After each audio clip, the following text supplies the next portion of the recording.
Hi hello ಎಲ್ಲರಿಗೂ ಹಿತಾಸ್ healthy ವರ್ಲ್ಡ್ಗೆ ಸ್ವಾಗತ ಸುಸ್ವಾಗತ. ಈ ದಿನ ಬ್ರೇಕ್ಫಾಸ್ಟ್ಗೆ ಏನು ಮಾಡೋಣ? ಫ್ರೆಶ್ ಅಪ್ ಆಗಿ ಒಂದು ಗ್ಲಾಸ್ ನೀರು ಕುಡಿದು ಬನ್ನಿ ಬ್ರೇಕ್ಫಾಸ್ಟ್ಗೆ ರೆಡಿ ಮಾಡೋಣ.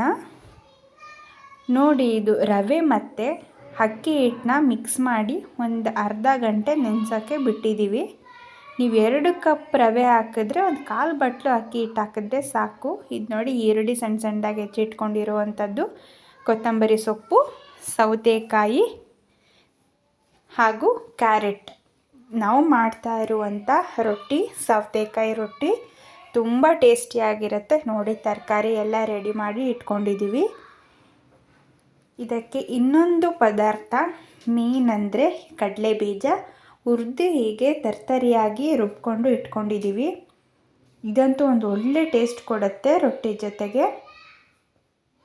ನೋಡಿ, ರೆಡಿ ಮಾಡಿ ಇಟ್ಕೊಂಡಿರುವಂತಹ ತರಕಾರಿಗಳೆಲ್ಲನೂ ಹಾಕ್ತಾಯಿದ್ದೀವಿ. ಜೊತೆಗೆ ಉಪ್ಪನ್ನು ಸಹ ನೀವು ಸೇರಿಸ್ಕೋಬೇಕು. ಇದು ಕಡಲೆ ಬೀಜದ ಪುಡಿ. ಹಾಗೆ ಸೈಡಲ್ಲಿ ಚಟ್ನಿಗೂ ಸಹ ರೆಡಿ ಮಾಡ್ಕೊತಾ ಇದ್ದೀವಿ. ನೋಡಿ, ಎಲ್ಲನೂ ಹಾಕಿ ಚೆನ್ನಾಗಿ ಮಿಕ್ಸ್ ಮಾಡಬೇಕು. ನೀವು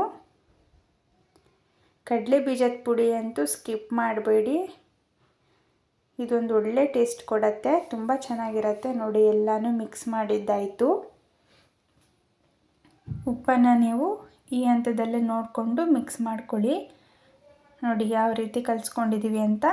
ಜಾಸ್ತಿ ತೆಳುಗೂ ಇರಬಾರ್ದು, ಜಾಸ್ತಿ ಗಟ್ಟಿನೂ ಇರಬಾರ್ದು. ಚೆನ್ನಾಗಿ ಮಿಕ್ಸ್ ಮಾಡಿಕೊಂಡು ನೀವು ಹೀಗೆ ತೆಳ್ಳಗೆ ತಟ್ಕೋಬೇಕು. ಈಸಿಯಾಗಿ ತಟ್ಕೋಬೋದು, ಇದು ಕಷ್ಟ ಏನಾಗಲ್ಲ. ಟೇಸ್ಟ್ ಅಂತೂ ತುಂಬ ಚೆನ್ನಾಗಿರುತ್ತೆ. ಕಾಯಿ ಚಟ್ನಿ ಜೊತೆಗಂತೂ ಸಖತ್ತಾಗಿರುತ್ತೆ. ನಾವು ಕಡಲೆ ಬೀಜದ ಪುಡಿ ಇಟ್ಕೊಂಡಿದ್ವಲ್ಲ, ಆ ಪುಡಿನಲ್ಲೇ ಸ್ವಲ್ಪ ಕಡಲೆ ಬೀಜದ ಚಟ್ನಿ ಮಾಡ್ಕೊಂಡಿದ್ವಿ. ತುಂಬ ಚೆನ್ನಾಗಿತ್ತು. ಮಕ್ಕಳು ತರಕಾರಿ ತಿನ್ನಲ್ಲ ಅನ್ನೋ ಸಂದರ್ಭದಲ್ಲಿ ನೀವು ಈ ಥರ ರೊಟ್ಟಿಗಳಿಗೆ ಎಲ್ಲನೂ ತುರಿದು ಹಾಕಿದ್ರೆ ಅವರು ಗೊತ್ತಿಲ್ಲದಂಗೆ ತರಕಾರಿಗಳೆಲ್ಲನೂ ತಿನ್ಕೋತಾರೆ. ನೋಡಿ ಎಷ್ಟು ತೆಳುಗೆ ತಟ್ಕೋಬೋದು ಅಂತ.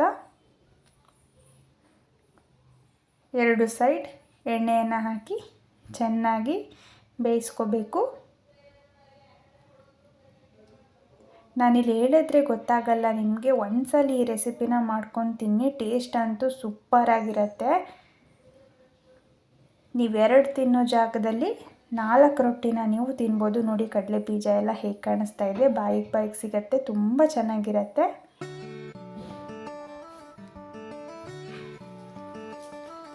ನೋಡಿದ್ರಲ್ಲ, ನಮ್ಮನೆ ಬೆಳಗ್ಗೆ ತಿಂಡಿ ಸೌತೆಕಾಯಿ ರೊಟ್ಟಿ ಹಾಗೂ ಕಡಲೆ ಬೀಜದ ಚಟ್ನಿ ಆಗಿತ್ತು.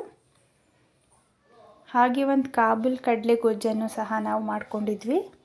ಎಲ್ಲರೂ ಒಂದ್ಸಲಿ ಟ್ರೈ ಮಾಡಿ ಅಂತ ಹೇಳ್ತಾ ಈ ವಿಡಿಯೋನ ಇಲ್ಲಿಗೆ ಎಂಡ್ ಮಾಡೋಣ. ನಮ್ಮ ವಿಡಿಯೋಗೆ ಲೈಕ್ ಮಾಡಿ, ಶೇರ್ ಮಾಡಿ, ಕಮೆಂಟ್ ಮಾಡಿ ಹಾಗೂ ಚಾನಲ್ನ ಸಬ್ಸ್ಕ್ರೈಬ್ ಮಾಡಿ. Thank you so much.